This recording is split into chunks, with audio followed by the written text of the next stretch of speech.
Hello everyone, আমি একটা মঙ্গলকোটের ছোট্ট ব্লগার। তো আমি দেখতে থাকো, আমরা চললাম পঞ্চায়েত। তো কীরকম সাইকেলটা চললো বুঝতে পারছো, ক্যামেরা রাস্তা ভালো নয় তো ক্যামেরা ঝনঝন করছে। তো এই দাদুটা টানছে সাইকেলটা, কীরকম দেখতে পাচ্ছ 3 টাকা। তো আমার চাচা ভাইপো চললাম পঞ্চায়েতে যাবো টাকা তুলতে। চাচা আগে আগে সাইকেলটা টানছে। তা চাচা বলছে চো তাড়াতাড়ি, সাইকেলটা টানলো চাচা। তা আমরা পঞ্চায়েত ঢুকে পড়লাম। তা আমার স্কুটিটাকে এখানে রেখে দিলাম। তো স্কুটিটা রাখার পর চলে এলাম, দেখছি খুব ভিড়। তো ভিড় বলে আমরা চললাম বটতলা, মঙ্গলকোট বটতলা সবাই চিনো। তো খুব রেস, আমি স্কুটিটা মোটর সাইকেলের মতন টেনে নিলাম। দিয়ে চাচা ভাইপো গল্প করতে করতে চললাম। চাচা বলছে চো আমরা কিছু খাওয়া দাওয়া করবো। তো খাওয়া দাওয়াটা তো তুলে নিই, বন্ধুরা দেখতে থাকো।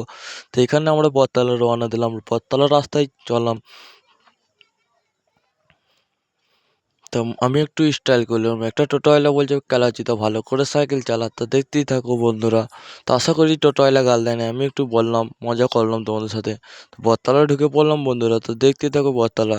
তো চাচাও ঢুকে পড়লো, তো চাচা চাপি নিল কাঠ মিস্ত্রি এলাকায়, কাঠ মিস্ত্রি এলাকায় ওষুধটা দিবে। তো ঢুকে পড়লাম বটতলা, কাঠ মিস্ত্রির দোকান অবধি চলে এলাম। মঙ্গলকোট বটতলা এটা ঠিকানাটা দিয়ে দিলাম। যে যে ওষুধ করাবে আমাদের অফারে পেয়ে যাবে, ভালো ভালো অফার। ওষুধটা নিয়ে আমরা কালকে কাজে যাবো, আজকে নিয়ে গেলাম, মিস্ত্রিরাও কাজ করছে। একটু আমাদের কথাবার্তা হয়ে গেলো, আমরা যাব বাড়ি।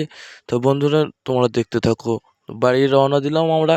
তা ভালো ভালো ভিডিও পাবে তোমরা। তা আমি একটা কালকে হাসির ভিডিও করবো।